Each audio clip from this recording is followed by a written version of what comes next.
Welcome to special focus. తమిళనాట ఎన్నికల వేడి ఊపందుకుంది. వివిధ పార్టీల నేతలు ప్రచారం జోరుగా సాగిస్తున్నారు. అధికార పీఠంపై సూర్యుడు ఉదయిస్తాడా లేక మరోసారి అమ్మే అధికారం హస్తగతం చేసుకుంటారా? ఈ ఉత్కంఠ రాజ్యమెలుతోంది. ఇంతకీ తమిళనాట తెలుగు ఓటర్ల శాతం ఎంత? తెలుగు ఓటర్లలో అత్యధికులు ఏ పార్టీకి మద్దతిస్తున్నారు?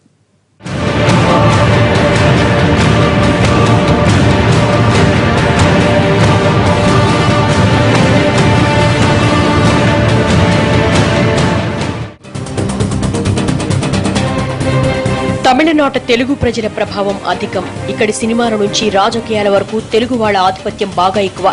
తెలుగు వాళ్లను ఆకర్షించడం కోసం సినిమాల్లో ప్రత్యేకమైన డైలాగులు, పాటల్లో తెలుగు పదాలను అదే పనిగా పెడుతూ ఉంటారు.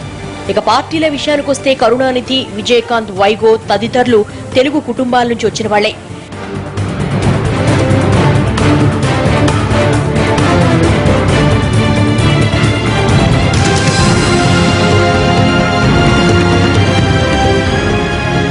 జయలలిత ఎన్నో తెలుగు సినిమాల్లో నటించిన విషయం నాటి తెలుగు ప్రేక్షకులకు తెలిసిందే. అనర్గళంగా తెలుగు మాట్లాడే తమిళ నేతల్లో ఆమె ముందుంటారు. యాక్చువల్ గా మనం ఉండే 1,90,00,000ని 1,90,00,000 చూపించుకోవాలంటే, అధికారంగా ఉండాలంటే ఈ విజయకాంత్ కానివ్వండి, వైగో కానివ్వండి నిజంగా తెలుగు వాళ్ళు. ఇప్పుడు వాళ్ళిద్దరు పోటీ చేస్తున్న నియోజకవర్గాలు కూడా తెలుగువే. ఇక జయలలిత గారు, కరుణానిధి గారు కూడా మూలికలు చూసుకుంటే వాళ్ళందరూ కూడా తెలుగు సంబంధాలు ఉన్నాయి. ఎవరు తెలుగు అని చెప్పుకోవట్లేదు కదా, అధికార భాషలో వాళ్ళు వచ్చేసి తమిళ మీద ఉండే పట్టుతోటి. ఇలా తమిళ పార్టీల్లో తెలుగు తమ్మిల ప్రభావం ఎంతో ఉంది. ప్రస్తుతం తమిళనాట జరుగుతున్న అసెంబ్లీ ఎన్నికల్లో తెలుగు ఓటర్లు ఎంతో ముఖ్యం. తెలుగు వాళ్లు ఎవరికి జై కొడితే వాళ్లకు అధికారం దక్కుతుందని అంచనా. ఎందుకంటే తమిళనాడు తెలుగు ప్రజలు సుమారు 40% ఉన్నారు. తెలుగు ఓటు బ్యాంక్ అసెంబ్లీ ఎన్నికల్లో ఎంతో కీలకం. సుమారుగా ఇటీవల సేకరించిన గణాంకాల ప్రకారం 1,90,00,000 మంది తెలుగువారు తమిళనాడు రాష్ట్రంలో నివసిస్తున్నారు.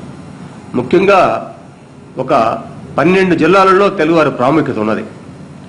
మనం దక్షిణాది నుంచి తీసుకుంటే బెంగళూరు పక్కనే ఉన్నటువంటి కృష్ణగిరి జిల్లా, ఓసూరు ప్రాంతం, ధర్మపురి, ఇక తంజావూరు, సేలం, తిరుచి, మధురై, కోయంబత్తూరు, కాంచీపురం, తిరువళ్ళూరు, చెన్నై, ఇలా ఇటువంటి ఈ జిల్లాలలో తెలుగువారి సంఖ్యాబలం ఎక్కువగా ఉన్నది. చెన్నై విషయానికొస్తే చెపాక్, అన్నానగర్, టీ నగర్, విల్లివాకం, మైలాపూర్, సైదాపేట్, 1000 లైట్స్ సహా 16 నియోజకవర్గాల్లో 25 నుంచి 30% వరకు తెలుగు వాళ్లదే హవా. ఇప్పుడు చెన్నై నగరం తీసుకోండి, అదే మాదిరిగా పరిసరాల్లో ఉండేటువంటి తిరువళ్ళూరు జిల్లా, కాంచీపురం జిల్లా, ఈ చుట్టుపక్కల కూడా తెలుగువారు యావరేజ్గా 25% ప్రతి దగ్గర ఉన్నారండి. ఇది కాకుండా ఇప్పుడు టీ నగర్ తీసుకుంటే దగ్గర 42% పైన తెలుగువారు నివసిస్తున్నారు ఇక్కడ. అదే మాదిరిగా ప్యారిస్ తీసుకోండి, ఈ పక్క తీసుకుంటే మీకు తిరువిక నగర్, రెడ్డిల్స్ ఏరియా, అన్నానగర్లోనూ 35% పైన ఉన్నారు. యావరేజ్గా 25% పైన ఖచ్చితంగా ఉన్నారనేది మా నమ్మకం. తెలుగు ప్రభావిత ప్రాంతాల్లో తెలుగు వాళ్ల ఆదరణ ఉన్న వ్యక్తులకు టికెట్లు కేటాయించాయి వివిధ పార్టీలు. ఒక చెన్నైలోనే సుమారు 70 తెలుగు సంఘాలున్నాయి. తెలుగు ప్రజలు ఎక్కువగా ఉన్న ప్రాంతాల్లోని అభ్యర్థులు ఈ సంఘ నేతలు కలిసి మద్దతు కోరుతున్నాయి. డిఎంకే, అన్నా DMK, DMDK, PMK, BJP, Congress తదితర పార్టీలన్నీ తెలుగు ఓటర్లను ఆకర్షించడానికి శక్తి మేర కృషి చేస్తున్నాయి.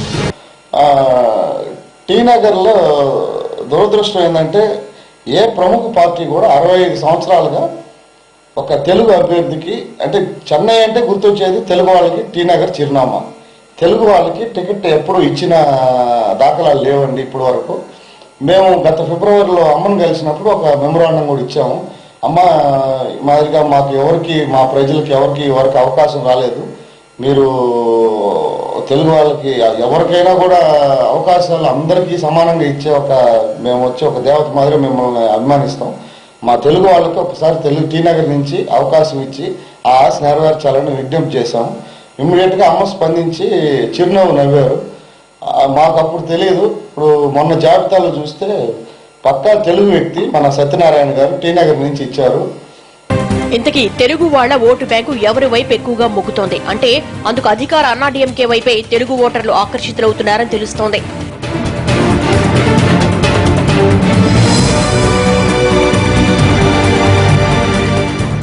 జయలలిత ఈ ఎన్నికల్లో తెలుగు ఓటర్ల మద్దతు కోరుతూ తెలుగు సంఘాలకు లేఖలు సైతం రాశారు. దీంతో ఆయా ప్రాంతాల్లో అభ్యర్థులతో కలిసి తెలుగు సంఘాల నేతలు ఎన్నికల ప్రచారంలో పాల్గొని ఓటర్లను ఆకర్షిస్తున్నారు. డీఎంకే సైతం తెలుగు ఓటర్లను ఆకర్షించడం ఎలా అన్న ఆలోచనలు మతిస్తున్నట్టు తెలుస్తోంది. ఈ ఎన్నికల్లో తెలుగు ఓటర్లు ఎంత కీలకమో తెలుసుకుని ఆ దిశగా కృషి చేస్తున్నట్లు సమాచారం. తమిళనాట తెలుగు ప్రజలు ఎదుర్కొంటున్న సమస్యలేంటి? రాజకీయంగా తెలుగు ప్రజలను వేధిస్తున్న అంశాలేంటి? ఏ పార్టీ అయితే తమను కష్టాల నుంచి గట్టెక్కించగలదని భావిస్తున్నారు?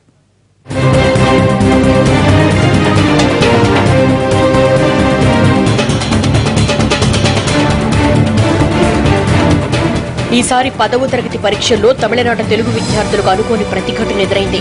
10 ఏళ్లుగా మాతృభాషలో చదువుకున్న తెలుగు విద్యార్థులు అనూహ్యంగా తమిళంలో పరీక్ష రాయాలన్న ఎదురుదెబ్బ తగిలింది. దీంతో కోర్టుకు వెళ్లి మాతృభాషలో రాసే అవకాశాన్ని పొంది ఊపిరి పీల్చుకున్నారు ఈ విద్యార్థులు. 10 సంవత్సరాల క్రితం డీఎంకే ప్రభుత్వం త్రిభాషా సూత్రాన్ని కాదని ద్విభాషా సూత్రం అమలు చేయాలంటూ చట్టం తెచ్చింది. 10 ఏళ్ల తర్వాత స్థానిక స్కూళ్లలో చదివే విద్యార్థులు విధిగా తమిళ భాషలో పరీక్షలు రాయాలన్నది చట్టంలోని సారాంశం. ప్రతి స్కూల్కు జీవోలను సైతం విడుదల చేశారు. కానీ చట్ట ప్రకారం తమిళ టీచర్ల నియామకాలు చేయలేదు. దీంతో ఈ చట్టం వచ్చిన విషయం ఎవరికీ తెలిసే పరిస్థితి లేకుండా పోయింది.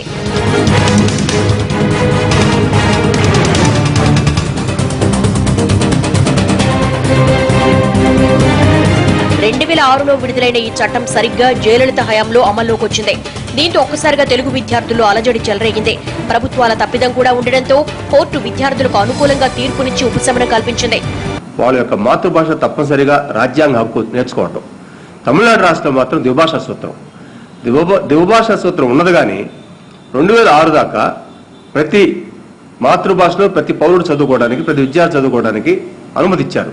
2006లో మాత్రం నిర్బంధ తమిళ విద్య పెట్టి మీ మాతృభాషను మేము చదువుకోనేమో, మీరు మా మాతృభాష తమిళలో నేర్చుకోవాలి, రెండవ భాషగా ఇంగ్లీష్ నేర్చుకోవాలి, మీరు మీ భాషని ఆప్షనల్గా నేర్చుకోండి, దానికి మార్కులు ఏమో అని చెప్పని ఒక చట్టం తీసుకొచ్చారు. చట్టమే తీసుకొచ్చారు కానీ ఉపాధ్యాయులు ఏదో దాన్ని పట్టించుకోవాలి. వాళ్ళు 2016 సంవత్సరం వచ్చేళ్ళకే 10వ తరగతి వచ్చారు. 2006లో 1వ తరగతి చదివిన వాళ్ళు 2016 వచ్చేళ్ళకి వాళ్ళు 10వ తరగతి విద్యార్థులు 10వ తరగతి వచ్చారు. అప్పుడు కంపల్సరీగా ఈ అన్నాడీఎంకే ప్రభుత్వంలో కూడా మీరు కంపల్సరీగా తమిళలోనే రాయాలని చెప్పని అన్నారు. మన వాళ్ళు ఎన్నో పోరాటాలు చేశారు. తెలుగు వాళ్ళు మనకు ఆర్థికంగా పర్వాలేదు కానీ ఇక్కడ అందరూ కూడా రాజకీయంగా బలం లేనందువల్ల ఇక్కడ ఏమి చేయలేక ప్రస్తుతం తెలుగు తదితర మైనార్టీ భాష ప్రజల పరిస్థితి ఏమిటంటే వచ్చే రోజుల్లో ఏ పార్టీ అధికారంలోకి వస్తే ఆ ముఖ్యమంత్రిని కాళ్లా వేళాపడి ద్విభాషా చట్టం అమల్లోకి రాకుండా చూసుకోవాల్సిన దుస్థితి. ద్విభాషా చట్టం తెచ్చింది కరుణ సర్కారు కావడంతో డీఎంకే తెలుగు వ్యతిరేక పార్టీ అన్న ముద్ర బలంగా పడినట్లు కనిపిస్తోంది. అలాగని జయలలిత తెలుగు ప్రజల కోసం చేసిందేమీ లేదన్న విమర్శలు కూడా ఉన్నాయి. నిజంగా జయలలితకు తెలుగు తదితర భాషలు మాట్లాడే ప్రజలపై అభిమానమే ఉంటే ఈ చట్టాన్ని రద్దు చేసేవాడు కదా, అలా ఎందుకు చేయలేదు అన్న ప్రశ్న తలెత్తుతోంది.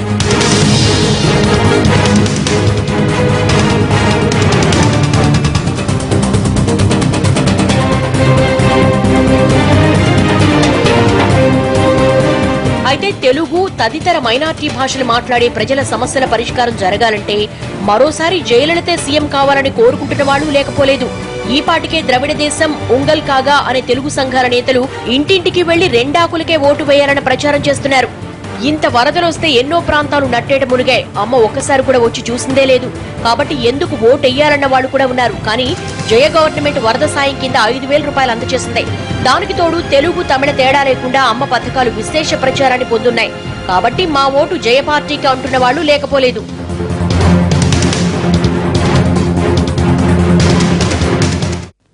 అన్నాడీఎంకే మీద తెలుగు ఓటర్లకు అంత అభిమానం ఉంటే జయలలిత మీద ఒక తెలుగువాడు పోటీకి దిగడం ఏంటి? ఏమిటి రాజకీయ చదరంగం? తెలుగు ఓటర్లను ఆకర్షించడంలో ఏ పార్టీలు ఎలాంటి సమస్యలను ఎదుర్కొంటున్నాయి? ఈ విషయంలో ఆయా పార్టీల విధానం ఏంటి? తెలుగు వాళ్లై ఉండి ఆ విషయం బయటకు పొక్కకుండా మేనేజ్ చేసే నాయకుల్లో డీఎంకే నేతలు ముందుంటారు. ద్రవిడ మున్నేట్ర కగజం అధినేత కరుణానిధి వంశీయులు తెలుగు వాళ్లే. కానీ కరుణ ఎక్కడ కూడా తెలుగు మాట ప్రస్తావించరు. జయలలిత ఏకంగా అసెంబ్లీలోని తెలుగు మాట్లాడి సంచలనం సృష్టిస్తే డీఎంకే నేతలైన స్టాలిన్, కనిమొళి తదితరులు తెలుగంటే ఆమడ దూరం జరుగుతారు. తమిళ ముద్రను కాపాడుకోవడంలో భాగంగా తెలుగు వాళ్లయిండు కూడా తెలుగును దూరం పెడుతున్నారన్న మాట ప్రచారంలో ఉంది.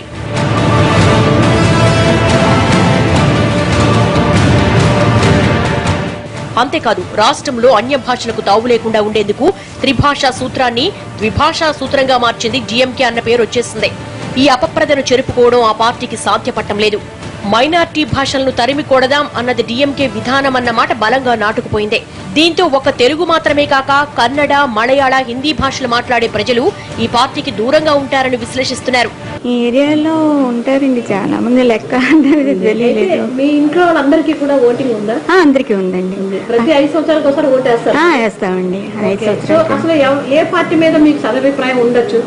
ఎవరు బాగా చేస్తున్నారు? అంటే ప్రస్తుతం ఉండేవాళ్ళు బాగా చేస్తున్నారా, లేకపోతే మీరు ఇంకేదైనా ప్రస్తుతం ఉన్న వాళ్ళు బాగా చేస్తున్నారండి. అన్నా డీఎంకేను తెలుగు వాళ్ళందరూ కలిసి అభిమానిస్తున్నారని చెప్పడానికి లేదు. ద్విభాషా సూత్రాన్ని తమ గొంతు మీద కత్తిలా వేలాడదీసింది అన్నా డీఎంకే సర్కారే అన్నది కొందరి ఆరోపణ. అయితే అమ్మ పథకాలు, వ్యాపార, వాణిజ్య, సినిమా రంగాల్లో జయ ప్రభుత్వం తెలుగు వాళ్లకు అందిస్తున్న సాయం రెండాకుల గుర్తును గట్టున పడేస్తోంది. ఈసారి కూడా జయ అధికారంలోకి వస్తే ఎలాగోలా ఆమెను ఒప్పించుకోవచ్చన్న నమ్మకంతో చాలా మంది ఉన్నట్టు తెలుస్తోంది. అదే డీఎంకే అధికారంలోకి వస్తే తమను ఏమాత్రం దగ్గరకు చేర్చుకునే అవకాశం లేదన్నమాట బాగా ప్రచారంలో ఉంది. భాష అల్పసంఖ్యాక వర్గాలు కాబట్టి ఎప్పుడు కూడా ఆమె కొంచెం ఇష్టం వీళ్ళందరూ కూడా. ఇక వాస్తవాలు చూసుకుంటే తమిళనాడు రాష్ట్రంలో ఒక భాషా సమస్యలు తప్పితే మిగతా తెలుగు వారిని ప్రోత్సహించడం కానివ్వండి, తెలుగువారి వ్యాపారాలకు సంబంధించిన విషయం కానివ్వండి, ఇంకా అన్ని విషయాల్లో కూడా అన్నా డీఎంకే అధినేత్రి జయలలిత గారికి మన వారి మీద బాగా ఒక మంచి అభిప్రాయం, ఇష్టం ఉన్నది.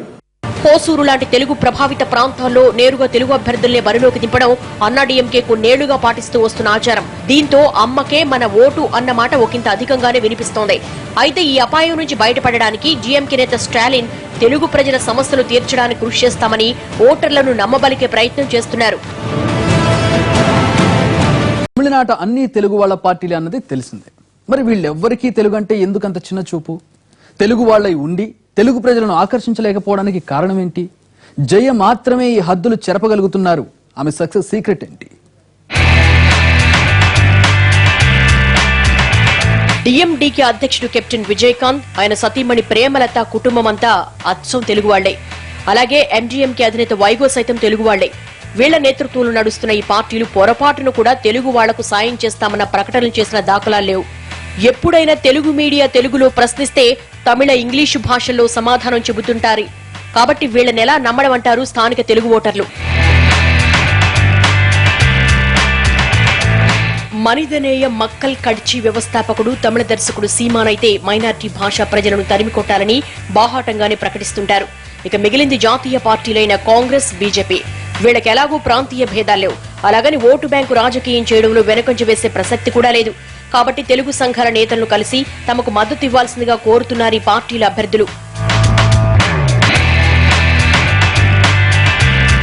ఏతావాత చెప్పొచ్చేదేంటంటే తెలుగు అనుకూల పార్టీ అన్నా డీఎంకే అన్నమాట గట్టిగానే వినిపిస్తోంది. నేను అమ్మకే తెలుసుకున్నాం ఓటు. అమ్మ ఎందుకంటే అమ్మ మన ప్రజలకు కాబట్టి చిన్న విషయాలు కానించి పెద్ద విషయాలు, స్కూల్ కానించి ల్యాప్టాప్లు కానించి అన్ని అమ్మ మంచి చేస్తున్నాయి. లాస్ట్ కి మొన్న వరదలు కొట్టకపోయిన ఎల్ల నివారణ కూడా నివారణ ఇచ్చింది కాబట్టి అందువల్ల అమ్మకే. వరదలకి ఆమె ఇచ్చిన 5,000 రూపాయలు అందినాయా మీకు? మాకు అందినాయి. అందరు ముక్కలవాసి అందినాయి, అందరికి అందినాయి. ఆమెకి ఇక్కడ అందరూ సమానమే అన్న పేరుండడం కూడా బాగా పనిచేస్తుందని అంటున్నారు. విచిత్రం ఏమిటంటే జయలలిత పోటీ చేస్తున్న ఆర్కే నగర్ నియోజకవర్గంలో ఆమెపై పోటీ చేయడానికి ఒక తెలుగు వ్యక్తి ఉత్సాహపడుతున్నాడు.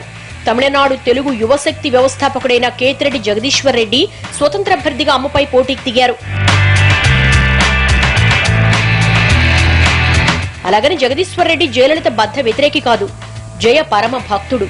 జయలలిత పుట్టినరోజు, ముఖ్యమంత్రిగా ప్రమాణ స్వీకారం చేసిన రోజు ఇలా ప్రతి సందర్భాన్ని వేడుక చేసుకోవడం అలవాటు. జయ పేరిట వివిధ రంగాల్లో విశేష కృషి చేసిన మహిళలకు అవార్డులు సైతం అందించిన గతం జగదీశ్వర్ రెడ్డిది. ఎన్నికల ముందు జయను కలవడానికి చేసిన ప్రయత్నాలు విఫలం కావడం, లేఖలు రాస్తే అటు నుంచి సమాధానం లేకపోవడంతో భక్తి కాస్త బద్ధ వ్యతిరేకతగా మారిపోయింది. దీంతో కేతిరెడ్డి జయపై పోటీకి దిగి మరీ నిరసన వ్యక్తం చేస్తున్నట్టు తెలుస్తోంది. భాష సంబంధించి 2000 సంవత్సరంలో నిర్బంధ భాష తమిళ చట్టం తీసుకొచ్చి ఎంతో ఇబ్బంది పెట్టారు. 2013లో జయలలిత గారిని మేము అప్పుడు ఈ చట్టాలంతా రద్దు చేస్తానని చెప్పారు. అప్పుడంతా మేము దేశ తిరిగి ఆమె కోసం ఎన్నో రకాల పూజలు పునస్కారాలు చేసి ఆమె తెలుగు వాళ్ళ పాలిటి ఒక దైవత అని చెప్పేసి చెప్పడం జరిగింది. కానీ ఈరోజు పరిస్థితి దృష్ట్యా నా భాషని కరుణానిధి ఇచ్చిన చట్టాన్ని ఈమె ఎక్కువగా ఇబ్బంది పెట్టింది. కాబట్టి నా దృష్టిలో ఏంటంటే నేను గెలుస్తానే కంటే నా 140,000 మంది ఇక్కడ ఆర్కే నగర్లో ఓటర్లు ఉన్నారు, ఎక్కువ మంది తెలుగు ప్రజలు. వాళ్ళందరూ కూడా నాకు వెన్నింటారని నేను అనుకుంటున్నాను. ఇది ఒక పోరాటం, తెలుగు భాష పరిరక్షణ ఉద్యమంలో ఇది ఒక భాగం మాత్రమే. కానీ ఈ నిరసన ఇలాగే కొనసాగించి ఈ రాష్ట్రంలో తెలుగు భాష గొప్ప స్థానానికి వచ్చే వరకు ఈ పోరాటం ఇలాగే కొనసాగుతూ ఉంటుంది. తమిళనాట మొత్తం 100కు పైగా తెలుగు సంఘాలున్నాయి. వీటిలో ఏ 20 సంఘాలు కూడా ఒక్క మాట మీద నిలబడుతున్న పరిస్థితి కనిపించడం లేదు. ఎవరి రాజకీయ ఎత్తుగడలు వాళ్లవి.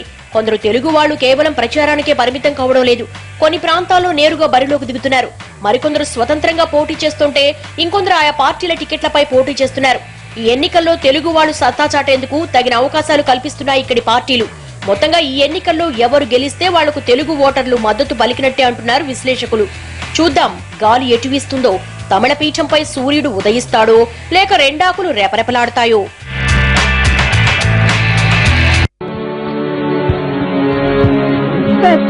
சோறு போடல, எனக்கு சோறு போட்ட தெய்வம் புரிச்சு தொலைவி அம்மாதான்.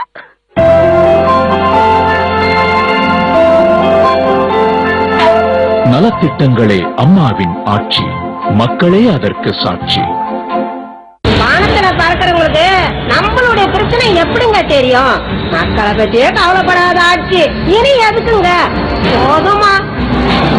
சிந்திப்பி தமிழகம் தலை நிமிர ఆదరిప్పి ఉదయసూర్యం. ఇది వాటి ఫోకస్. ప్రతిక్షణం ప్రత్యక్ష ప్రసారాల కోసం చూస్తూనే ఉండండి NTV.